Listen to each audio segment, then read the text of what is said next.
നമസ്കാരം. Indian cricket ടീമിനൊപ്പം സഞ്ജു സാംസൺ ആഘോഷമാക്കിയ വർഷമായാണ് 2024 കടന്നു പോകുന്നത്. T20യിൽ 3 സെഞ്ചുറി ഉൾപ്പെടെ സഞ്ജു മിന്നിക്കുന്ന പ്രകടനമാണ് ഈ വർഷം കാഴ്ചവെച്ചത്.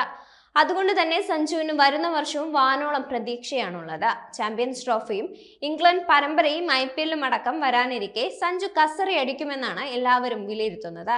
എന്നാൽ ചാമ്പ്യൻസ് ട്രോഫിക്കുള്ള ഇന്ത്യൻ ടീമിൽ നിന്ന് സഞ്ജു സാംസൺ തഴയപ്പെടാനുള്ള സാധ്യത ഉയർന്നിരിക്കുകയാണ്. വിജയ് ഹസാരെ ട്രോഫിക്കുള്ള കേരള ടീമിൽ നിന്ന് സഞ്ജു സാംസൺ വിട്ടുനിൽക്കുകയാണ്. തുടർച്ചയായി മത്സരം കളിക്കുന്നതിനാൽ അല്പം ഇടവേള എന്ന നിലയിലാണ് സഞ്ജു വിജയ് ഹസാരെ ട്രോഫിയിൽ നിന്ന് വിട്ടുനിൽക്കാൻ തീരുമാനിച്ചത്. ഇന്ത്യയുടെ മറ്റ് താരങ്ങളെല്ലാം വിജയ് ഹസാരെ ട്രോഫിയിൽ സജീവമാകുമ്പോഴും സഞ്ജു മാത്രം വിട്ടുനിൽക്കുകയായിരുന്നു. ഇപ്പോഴിതാ സഞ്ജു സാംസൺ കാട്ടിയത് മണ്ടത്തരമാണെന്ന് ചൂണ്ടിക്കാട്ടിയിരിക്കുകയാണ് ആകാശ് ചോപ്ര.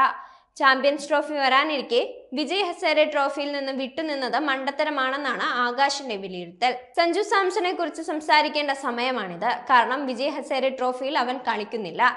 എന്തുകൊണ്ടാണ് സഞ്ജു കളിക്കാത്തതെന്ന് എല്ലാവരും ചിന്തിക്കുന്നുണ്ടാവും. അതിനു കാരണം വയനാട് നടന്ന കേരള ടീം തിരഞ്ഞെടുപ്പ് ക്യാമ്പിൽ അവൻ പങ്കെടുക്കാത്തതാണ്.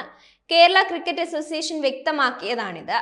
എന്നാൽ സഞ്ജുവിന്റെ കാലിന് പരുക്കേറ്റതിനാലാണ് അവൻ കളിക്കാത്തത് എന്നാണ് അവന്റെ ചില ആരാധക ഗ്രൂപ്പുകളിൽ പ്രത്യക്ഷപ്പെട്ടിരിക്കുന്നത്. എന്തായാലും സഞ്ജു കേരള ടീമിലില്ല. സഞ്ജുവിനെ സംബന്ധിച്ച് വിജയ് ഹസാരെ ട്രോഫിയിൽ കളിക്കേണ്ടത് പ്രധാനപ്പെട്ട കാര്യമായിരുന്നു. T20യിൽ 3 സെഞ്ചുറി നേടിയ സാഹചര്യത്തിൽ അവന്റെ അടുത്ത ചിന്ത ഏകദിനത്തിലേക്കായിരിക്കണം. ഋഷഭ് പന്ത് ഏകദിനത്തിൽ അവിഭാജ്യ ഘടകമല്ല. ഈ സാഹചര്യത്തിൽ സഞ്ജു വിജയ് ഹസാരെ ട്രോഫിയിൽ കളിച്ച് മികവ് കാട്ടണമായിരുന്നു. അല്ലാത്ത പക്ഷം ചാമ്പ്യൻസ് ട്രോഫി ടീമിൽ സഞ്ജുവിന് ഇടം നേടിയെടുക്കാൻ സാധിക്കില്ല. എന്നാൽ ഇപ്പോൾ സഞ്ജു ഈ പദ്ധതികളുടെ ഭാഗമല്ല എന്നാണ് ആകാശ് ചോപ്ര പറയുന്നത്. സഞ്ജു സാംസണ് മുന്നിലുണ്ടായിരുന്നത് സുവർണ അവസരമാണെന്ന് പറയാം. നിലവിൽ KL രാഹുൽ പരിമിത ഓവറിൽ മോശം ഫോമിലാണ്. ഋഷഭ് പന്തിന്റെ ഏകദിനത്തിലെ കണക്കുകൾ അത്ര മികച്ചതല്ല.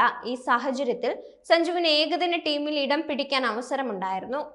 ഏകദിനത്തിൽ 56 മുകളിലാണ് സഞ്ജുവിന്റെ ശരാശരി. വിക്കറ്റ് കീപ്പർ റോളിൽ സഞ്ജുവിന് ചാമ്പ്യൻസ് ട്രോഫി ടീമിലേക്ക് എത്താൻ അവസരമുണ്ടായിരുന്നു. എന്നാൽ സഞ്ജു ഈ അവസരം കൈവിട്ട് കളഞ്ഞിരിക്കുകയാണ്. ചാമ്പ്യൻസ് ട്രോഫി ഇപ്പോൾ സഞ്ജു നോട്ടമിട്ടില്ലെന്ന് വ്യക്തമാണ്. ഉണ്ടായിരുന്നെങ്കിലും എന്തായാലും കേരളത്തിനായി വിജയ് ഹസാരെ ട്രോഫി കളിക്കുമായിരുന്നു.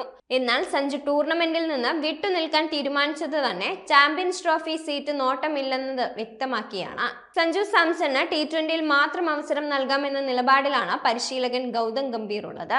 T20യിൽ ഓപ്പണർ റോളിൽ സഞ്ജുവിന് ഇനിയും നിരവധി അവസരങ്ങൾ പ്രതീക്ഷിക്കാം. വരാനിരിക്കുന്ന ഇംഗ്ലണ്ട് T20 പരമ്പരയിലും ഓപ്പണറായി സഞ്ജു സാംസണ് സീറ്റ് പ്രതീക്ഷിക്കാം. ഏകദിനത്തിലേക്ക് ഓപ്പണർ റോളിലും മധ്യനിരയിലേക്കുമായി അവസരം തേടുന്നത് നിരവധി താരങ്ങളാണ്. ഈ സാഹചര്യത്തിൽ സഞ്ജുവിന് ഇപ്പോൾ ഏകദിനത്തിൽ സീറ്റ് പ്രതീക്ഷിക്കാനാവില്ല.